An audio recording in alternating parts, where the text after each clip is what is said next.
link tree, which is in our Instagram bio. All right, let's get started. We are very fortunate to have Dr. Kristen Forehand for today's session. I'm handing the mic to you. Feel free to start whenever you want. Thank you so much for the intro. So like they said, my name is Kristen Forehand. I am a third year at Boston University. And so just a little bit of info about me. I went to SUNY Albany, which is in New York, for my undergrad degree.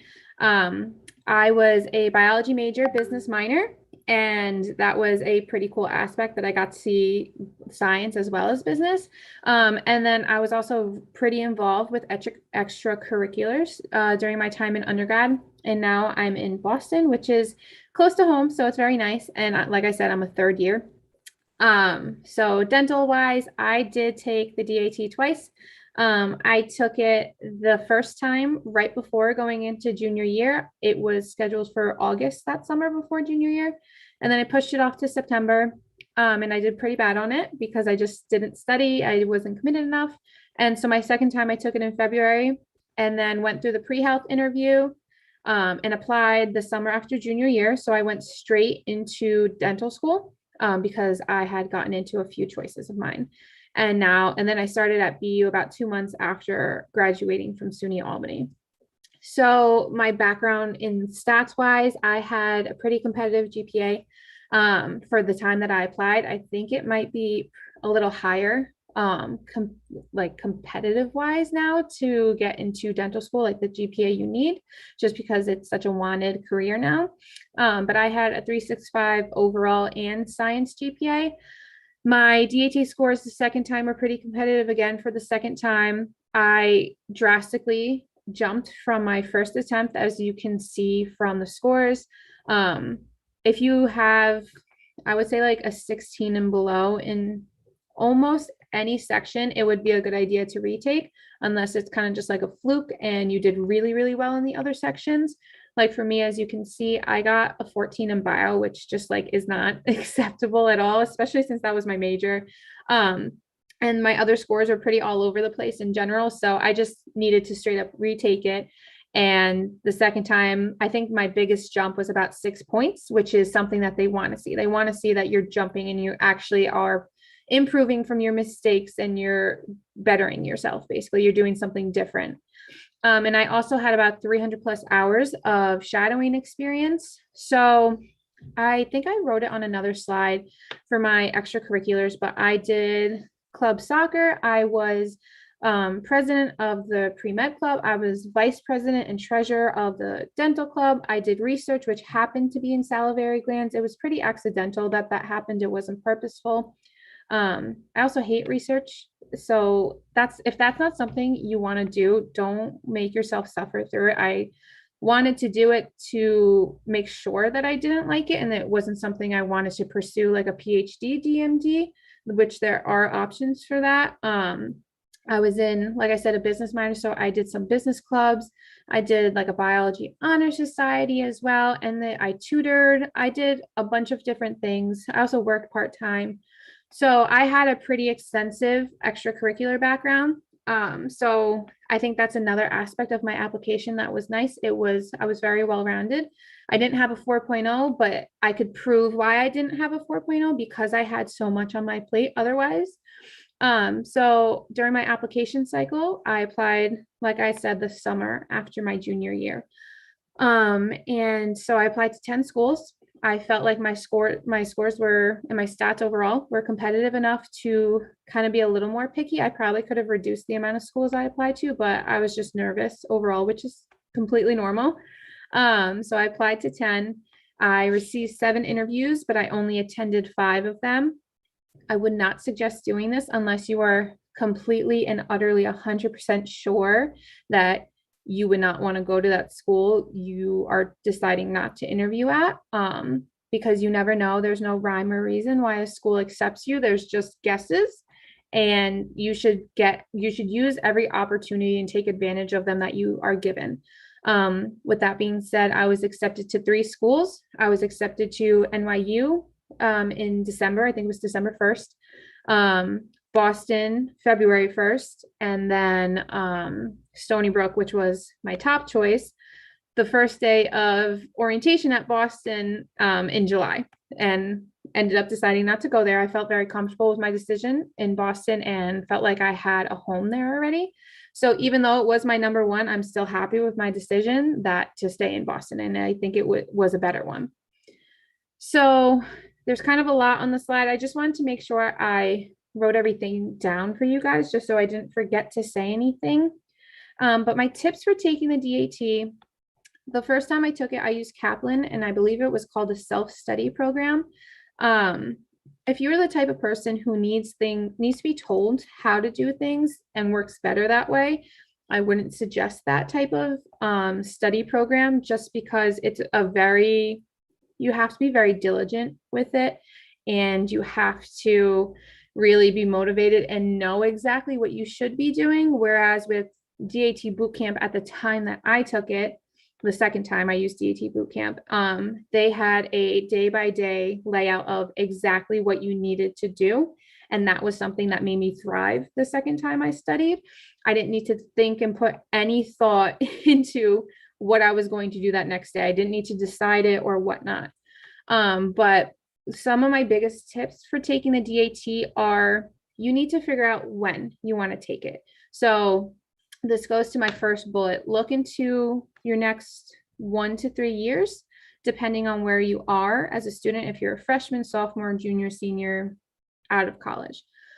And make a general timeline and what you want it to look like, and when you want to matriculate into dental school. If that's right away, you need to start figuring things out sooner. If you would like to take gap years, which are totally fine to do, then you also need to plan things out just in a different way. So how I did it is I kind of said, okay, I want to go straight into dental school. I don't want to take a gap year. I feel like I'm competitive enough. I don't know what I would do in my gap year to improve myself.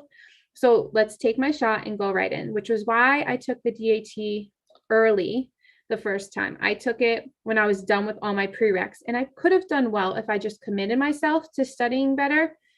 It was too long of a time period that I personally studied for. And just to make a note, these are all things that worked for me personally and some friends as well. It might not work for you, and that's totally okay. You need to trial and error what's going to work for you. But so like I said, I took the DAT before junior year, so the summer after sophomore year, with the purpose of, if I did bad, I was basically planning for that and planning to give myself extra time to retake it before application opened. I didn't really want to take it during application because I knew that was going to be too much stress. And exactly what I had planned B for happened. I did bad. So I was like, okay, you need to really grind and study again the second time, change your habits. And so I condensed at the time what was a 10-week study program into 8 weeks, and started basically immediately when I came home for intercession in December. I started about 2 days after and went all the way to mid to end of February into the next semester. I didn't want to get too far into the semester, which is another thought you should think about. I didn't want to get into when there was going to be too many exams going on and making it more complicated for me to study. I did end up having to move exams, which my professors were very kind in letting me do so and very understanding. So that's another thing you need to think about. If you're going to be studying during the semester, you need to kind of determine whether you can handle a full workload on top of studying. And if you don't think you can, you should debate lowering your credits. So if you normally take, let's say 17, maybe lowering it to 14 or so, give or take that. So plan out everything. That's the gist of what I'm trying to say, is you need to determine the little things to kind of look at the bigger picture, or vice versa. Look at the bigger picture first and then dwindle down and see what's going to work best for you. Again, my biggest advice would be to take the DAT once you finish your prereq courses. I think one of the toughest things people have issues with is relearning something like orgo, let's say, for example, because if you haven't taken it, or if you have, you'll understand that orgo is almost a completely different language, and you need to learn how that language works and how one thing changes into another. So for you to take those classes, do well in them, and then 1 year later have to use that information again, you have to basically completely relearn how that information works, which is kind of at a disadvantage to you if you think about it that way. Because if you take it as soon as you finish those courses, it's still kind of fresh in your head, and it'll take less for you to relearn it, and you'll have more time to actually improve and be better and ace those parts of the exam. Another thing that I would say is a lot of advisors, they mean well, but they don't totally understand the process of dentistry. And that's not to their fault. They kind of just assume it's very similar to medical school. And they say that you should be studying for 3 or 4 to 6 months, which is a very large amount of time. They compare it to the MCAT, which for the MCAT, you do need to study for that amount of time. But for the DAT, it's completely not necessary. So again, if you're the type of person who you think you can get it down within a month or two, go for it. It's a trial and error type of thing. And I know it's expensive, especially now. It wasn't that expensive when I had bought it at the time, but DAT Bootcamp was truly an extremely useful tool for me to use. And try and look at all the options that you have and determine what each program has and see what's going to work best for you. From my knowledge, there's different levels of the bootcamp program now.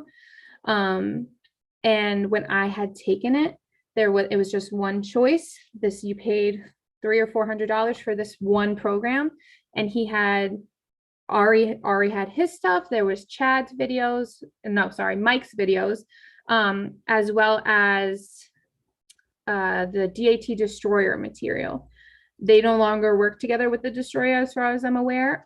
So I would also suggest getting DAT Destroyer stuff, because that stuff is very helpful as well.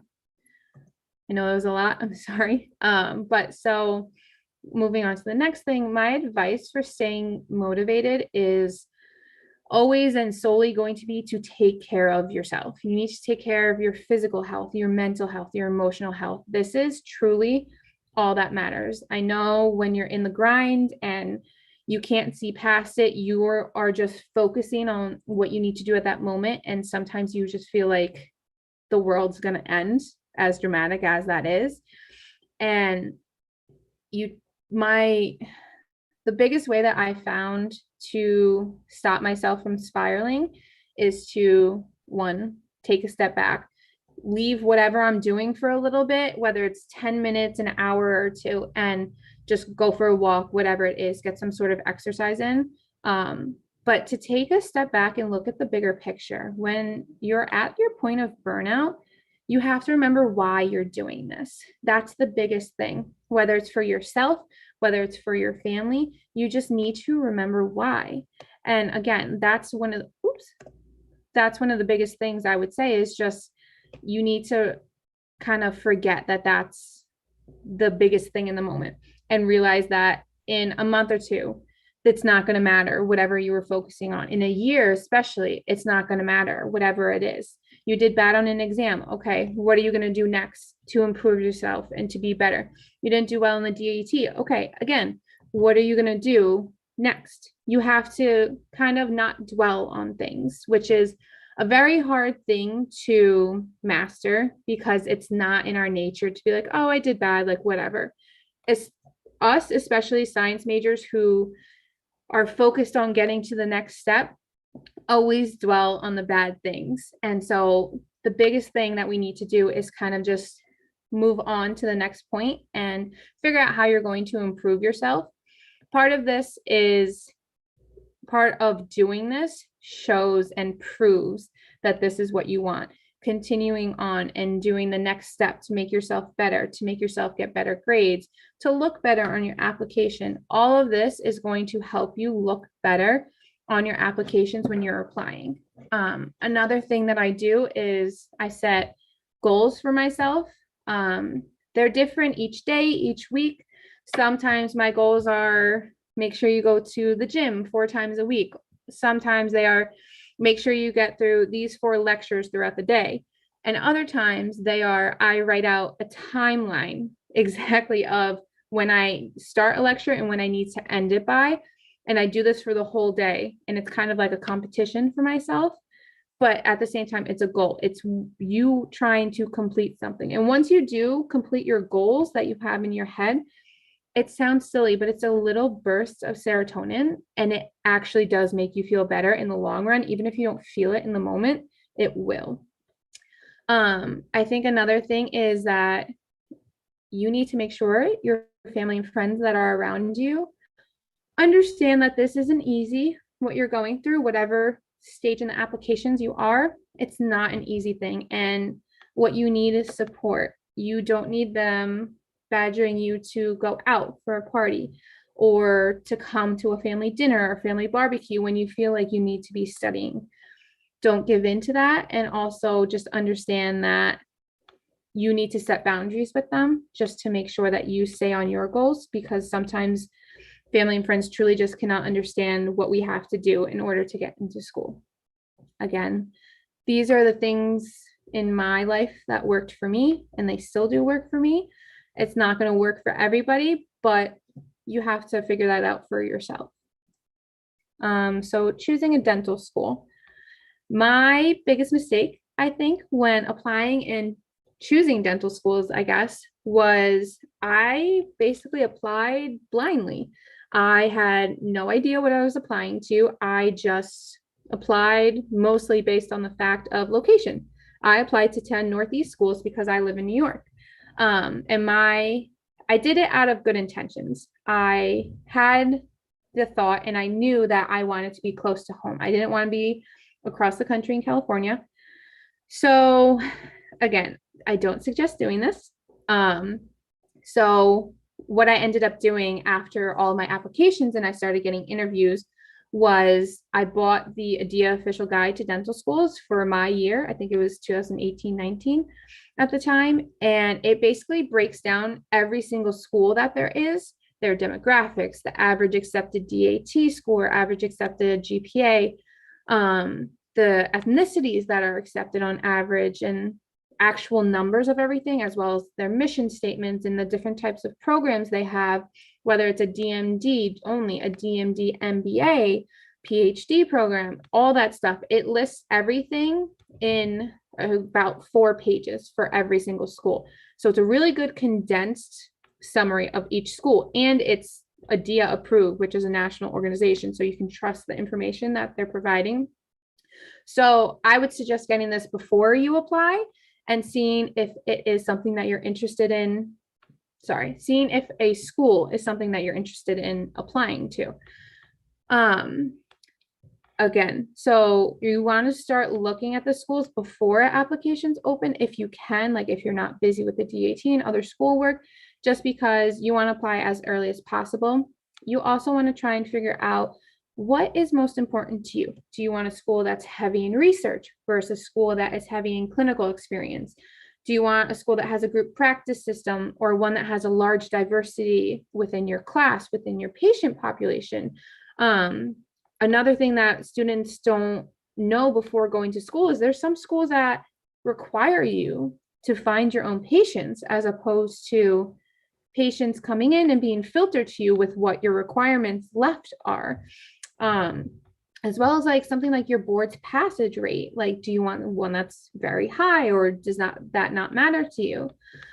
A lot of things that are the main components that I see in students are being close to home or your significant others, which was my top priority. Some were being in-state versus out-of-state, which goes into the next thing, which is cost of school, including your cost to travel home, if that is in your bill, kind of.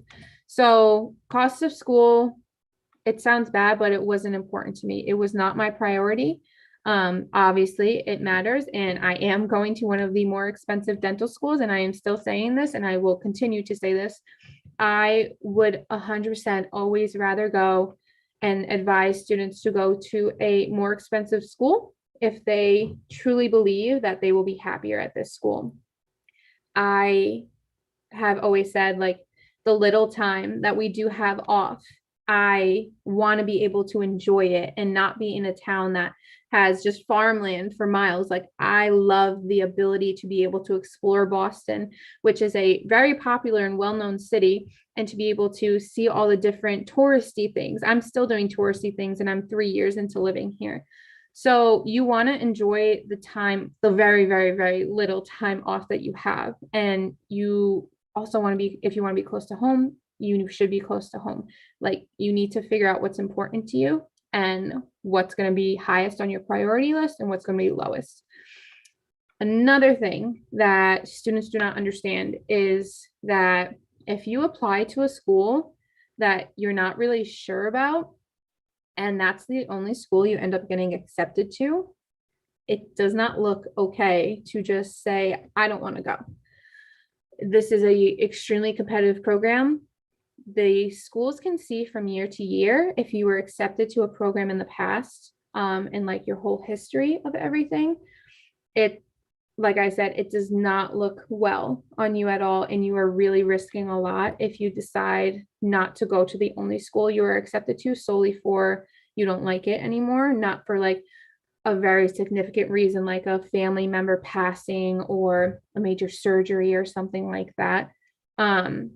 So only apply to schools that you can see yourself going to. That is the biggest thing myself and other current students are seeing, is that students get accepted somewhere and then they start to realize they don't want to go there. And that was actually a case with me. And one of the schools that I did get accepted to is that once I did get accepted, I started to panic and I realized it wasn't the school I wanted to go to, because I started hearing more things that I didn't really like about it. So this goes into another thing. You should try your best to contact the students, like any students that go to the school you're interested in, and trying to pick their brain and figure out what you like, what they don't like, what cons they think each school has, because there's cons at every school. Do not believe a student that says there are not cons. There are cons at every single school. There are definitely pros that might outweigh all the cons that they have, but every school has its issues. It's inevitable. It's just the way it goes. What would be helpful to do is to join the DAT bootcamp Facebook pages. There's two. There's one for taking the DAT and there's another one for interviews. And on the interview pages is where there's more school related information, or you can ask about schools. But like I said, only apply, and this is the biggest thing I will say, is only apply to schools that you will go to and you can see yourself going to. So choosing a specialty, obviously I'm still in dental school, so I am not a specialist yet. As far as I'm aware, I don't plan on specializing. I would like to do general, and I want to do implants, which is not a specialty yet. So specialties, the way you choose them is you apply at the end of your third year, so around summertime before fourth year, if depending on how your school works. And it's kind of like almost a year-long process. Again, it's a couple months long depending on the program itself, and it's a whole match program. So in that aspect, it is very similar to medical school. So it's like when you apply for a specialty, it's late into dental school, but it comes up very quickly. Like, I cannot believe I am a third year right now. It feels like I was still in college yesterday. So you have time, but if you are thinking of a specialty, you want to give yourself the absolute highest possibility of getting into that specialty, and you want to start early on. So you want to get really great grades early on, if that's possible for you, as well as you want to start going to the specialist department in your school and just observing or shadowing or assisting, whatever it is. You want to go and make your face known and make it known that this is what you want to do. Because, for example, if you want to be an oral surgeon, that is one of the top specialties to apply for. So you have to be very high in your class, ranked wise, as well as you also have to take an extra exam. I think it's called the CBCE, something like that, which is not a norm for other specialties. Whereas like ortho, you have to take the GRE. So you want to know early on, this is what you want to do, so you can properly and appropriately apply and get all the things you need to do to be as competitive as possible. Like I said, it's all up to what interests you. If you have an inkling that you like, let's say endodontics, which is root canals early on, go to the endo department, ask questions, assist, shadow. Do that now. Figure out what you do and don't like.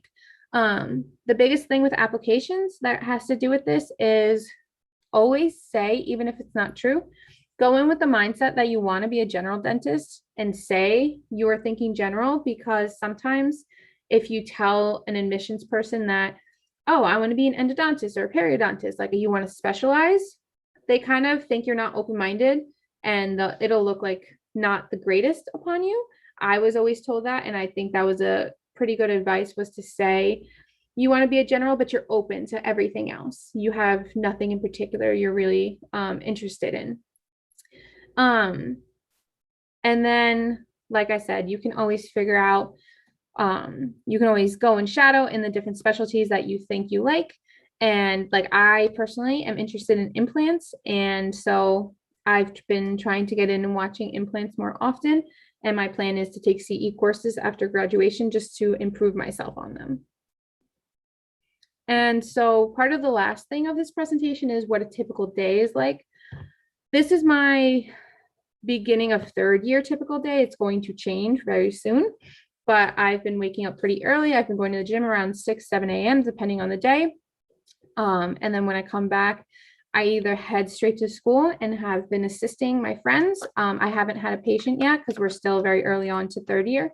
And then if not, I try and catch up on work or lectures. And then we have afternoon and evening lectures only as of right now. We don't have morning lectures because those are blocked off for all of us to have our patients when we start to build our roster. I have been going into SimLab to practice on my hand skills. And then I'll come home again, watch lecture, catch up on more work, and then I go to sleep, depending on the night, between 10 and midnight.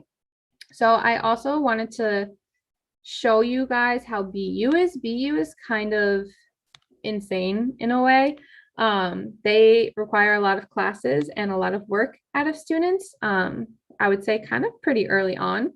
So this is a general schedule that we had. So we would have classes basically 8 to 4 or 5 each day in the fall and the spring until COVID hit. COVID hit during the spring of my first year. So like I said, we had classes about all day. Most of them were not mandatory at all. I did go to like 1 or 2 consistently, classes in particular. We had, once we got into the full swing of things, we had weekly exams, if not more, like 2 or so in a week, which my school is that way. There are schools that are a block schedule and you only have exams at like the end of the month or a whole week of exams from all your units. It's very different than how my school works. We would be in lab once a week. It was GD, so general dentistry, to work on our hand skills. And then we would also be in dental anatomy doing wax ups and stuff to, again, work on our hand skills and memorizing the anatomy of a tooth, all the teeth. And these were the total classes we took for first year. So it equated to about 45 credits. Felt like so much more because there's so much work along with it. But that was first year.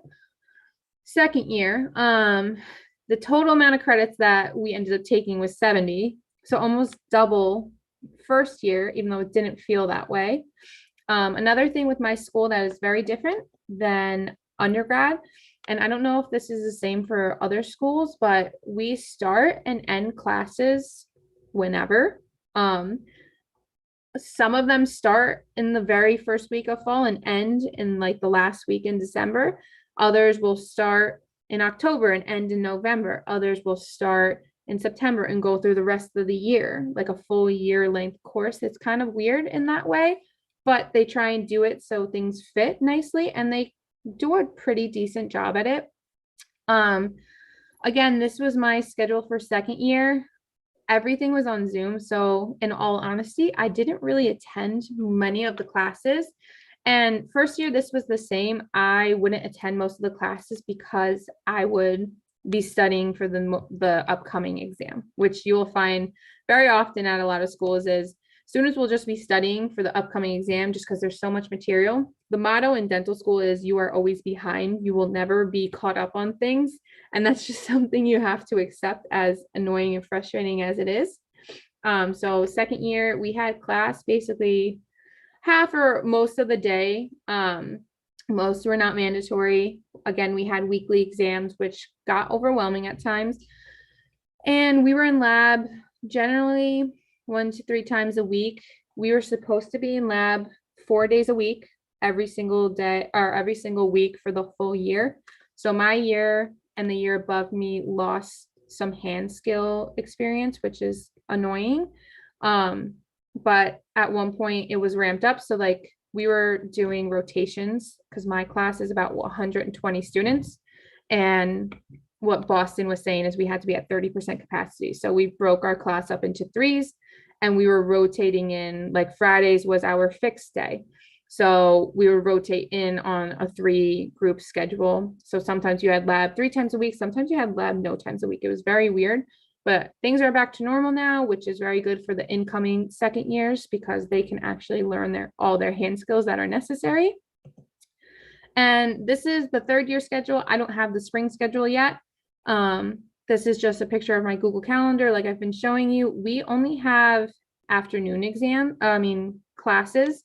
So from about 1 to 5 p.m. almost every day, give or take, we have classes. Sometimes we have class until 7 p.m.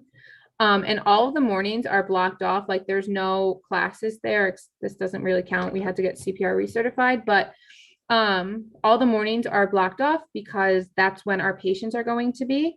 If our patient appointment slots are 8:30 to 11:30, so like right here, they are 12:30 to 3:30 and then 4 to 7 p.m. So if you have class at any time during any of the blocks, you're automatically blocked off for any of those appointment times and you can't get scheduled. If we have just one class here and not this one in the afternoon, let's say we don't have a 3 to 5, then we can be booked for our morning one as well as for our evening session. So basically for the whole year, classes are going to be half days. A lot of them are mandatory this year, but we do have much less exams because we're taking less courses since we're excuse me, since we're being given more patients. So this year's a lot more hands-on experience and critical thinking with treatment planning and actually like communication skills with your patients. It's going to be extremely different from the past 2 years. We have to balance classes and exams with patients, which is generally, this is the hardest year at BU besides for first year, just the overwhelming amount of courses. This is the hardest year just because of the overwhelming amount of work, once again, because of patients and classes. And so that brings me to the end of my presentation. If anyone has any questions, I'll feel free to answer them now.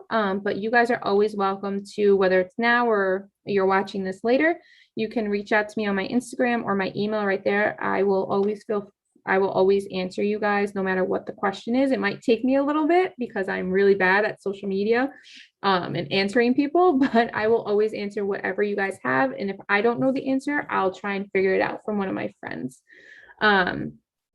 So like I said, if anyone has any questions, I'll answer them. If not, I hope you all have a great night. Okay, so we do have a few questions in the Google Live chat, so I'll just read them out for you. The first question is, how did you improve your bio and orgo DAT scores? Okay, so for the biggest thing was I just wasn't studying well enough. I don't know if I emphasized this or if I didn't emphasize this enough. I studied during the summer. I was working 2 jobs. I had a new boyfriend at the time that I was just hanging out with all the time. I was hanging out with my sister, my friends. Like it wasn't my priority. So that was probably the biggest reason why I didn't do well, not because I just wasn't looking at it. I did for bio, DAT Destroyer was what I used the most and what I think helped me improve. Bio is very tricky because it's so incredibly broad. It is one of the hardest sections in my opinion, because like I said, it is so broad. It's hard to try and like know what they're going to ask you. So you just kind of need to learn how they're asking questions and what they're looking for in particular, not necessarily the right answer, because there's a lot of times that you're able to cancel out answers because they just don't make sense with what the question is asking, like they're not related topics or something like that. So DAT Destroyer for bio, and QR was the other one, or Orgo. Orgo is just constant repetition. There's no other way other than repetition to improve your score on Orgo. Because it's, like I said, it's a language. Once you understand how one thing changes into another, that's all you need to know. It's just, you need to constantly repeat it. And so DAT Bootcamp did a pretty good job of making you repeat things and constantly making you do things. So every single day you did one part of each section. You did a little of bio, a little bit of math, a little bit of gen chem, orgo, reading comp. Every single day you did a little bit of everything, which is another reason why I really liked DAT Bootcamp. So that is DAT Bootcamp is a big reason why I did so much better. Okay, that's great.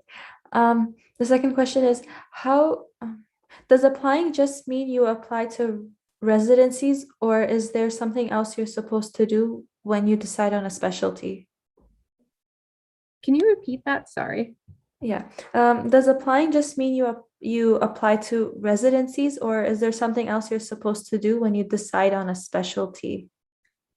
So if I'm understanding the question right, if you decide that you would like to do a specialty, yes, that means you have to apply to a residency. 100%, you are correct in that. There are majority of the states do not require you to do a residency. So you can go straight out of dental school and start working immediately. New York, of course, the state I come from and would like to work in, is one of the states that requires you to do a minimum 1-year residency. So that would be a general dentistry residency in order to work in New York right after you get out of school. As far as I'm aware, you can get out of this by working 3 years out of state. But a general, like I said, sorry, I want to do a general residency to become a general dentist. And that is it's called a GPR or an AEGD. There's 2 different kinds that you can do to become a general dentist, or you don't have to do a residency at all. I think I answered the question. I might have gone off on a little bit of a rant, but if you're still confused, feel free to message me. Okay.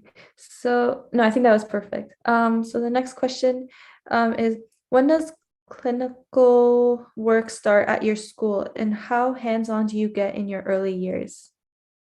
So hands-on wise, I think they're in the middle of like the average school, because depending on which schools you're looking at. BU does start you off very early in getting your hand skills up, because about a month into first year, you start in your GD lecture and lab, and you're in once a week, every single week. And it doesn't sound like a lot, but during first year, that's really all you need. You just need to learn how to hold a drill, how a drill works, and how fake teeth, because we're working on ivory, how they feel like and what it looks like to cut a 2-surface restoration and all that kind of thing. So first year we have lab once a week for GD, which is basically just cavities and fillings that we're doing. And then once a week for dental anatomy, which is wax ups. Second year, we would have had a lot more experience. I personally was in the COVID year, so we didn't get nearly as much experience as we should have. We got about 30% the experience we should have. I did go in and assist a lot. I have a big here, so she was always very open and very willing to teach me basically everything. So I went in and assisted her very often. So it kind of all depends on you yourself. You need to want to go in, because there are people in my class who didn't go in once until they had their first patient last week or whatever. And there are students like me who went in many times throughout last year.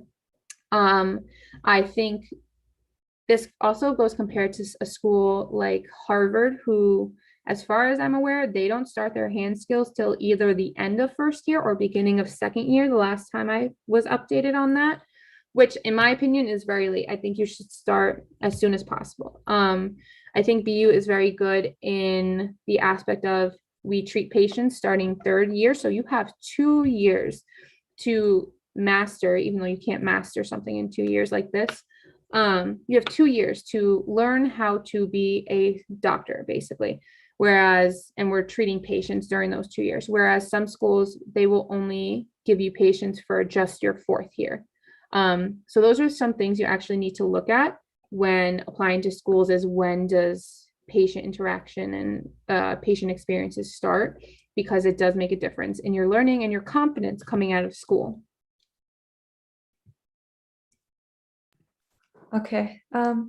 So also, how do you deal with all the blood?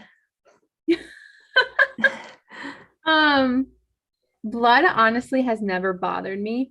I was one of those kids that was just kind of hurting myself all the time, like falling, scraping my knees all the time. So it never bothered me. I was literally that person who would insert myself into situations. Like, for example, my friend broke her nose in the middle of one of our club soccer games in undergrad, and she was gushing blood. She had a cut on her forehead, and I was the one helping her, like, put pressure on it and everything. So it personally never bothered me. I enjoy it just because it's cool. I think just constant experience and being exposed to it is truly the only way to deal with it. And once you realize like everyone's kind of the same, everyone has this in them, it kind of like makes it not as big of a deal when you see things happen so often, and it's just like a normal experience, if that makes sense. Yeah, that's perfect. So another question asked is, I'm worried about not having good manual dexterity. How do you suggest I improve this? Manual dexterity is a very hard thing to try and improve for dentistry in particular, I would say.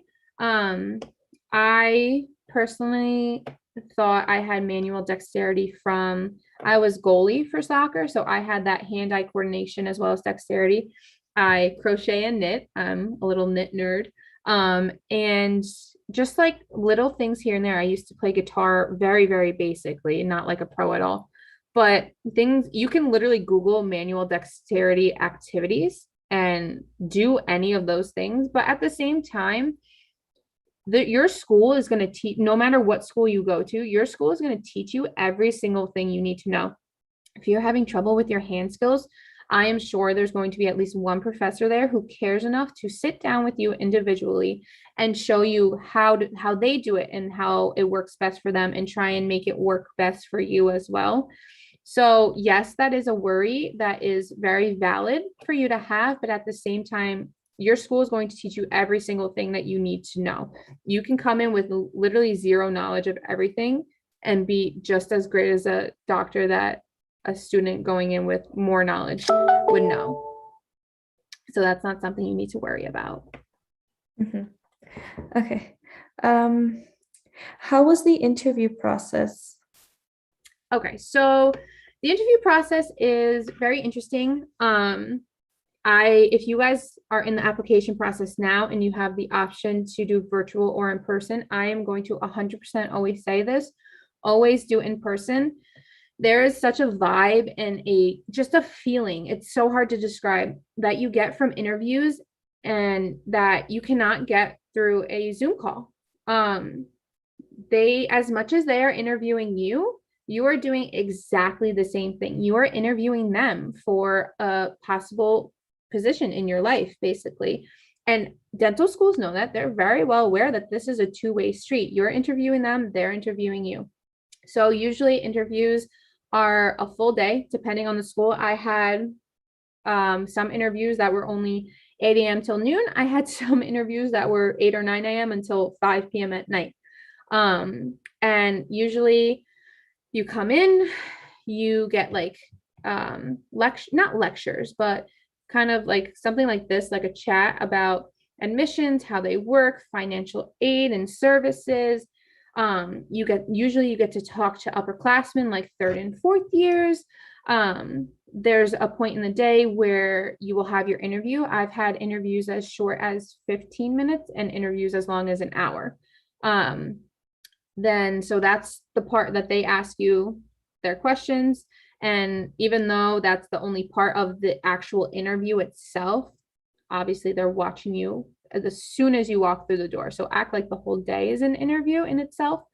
But it's basically kind of like a field trip in like the simplest of terms, because they're showing you their school, they're showing you all these great things and stuff.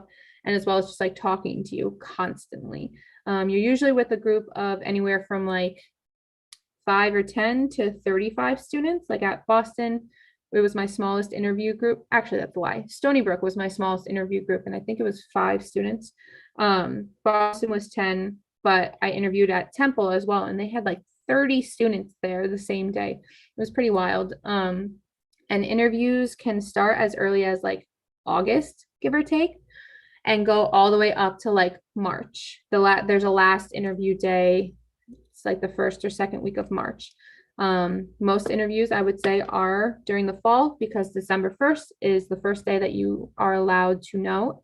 Schools are allowed to notify students on December 1st if they've been accepted or not. So they give about 4 or 5 months for schools to do interviews, and then they can let you know. So it's basically like a whole year process. Interviews are just kind of a formality. The last thing I'll say about it is, if you are given an interview, that means the school will accept you off of your stats. So your stats are not something you need to worry about at that point of getting an interview. You need to work on like your communication and whatnot. They want to see if you're a robot or you're a real human being and can communicate like something like this with a person, because they don't want to just chug out robot students who have 4.0s all the time. They want people who are genuine and they have empathy and they care for the people that they're going to be treating. So that's kind of a long summary of an interview day. No, that's perfect. And that was our very last question. So thank you so much for taking the time to talk to us about your profession. It's truly appreciated. And I know that I learned a lot from your presentation. To our viewers, remember that we will have a quiz today that will stay up for 24 hours. You can find the link in our Instagram bio. And I just want to thank you once again, Kristen, and to everyone else, just have a great day. Thank you so much. And feel free to reach out to me if you guys ever need anything.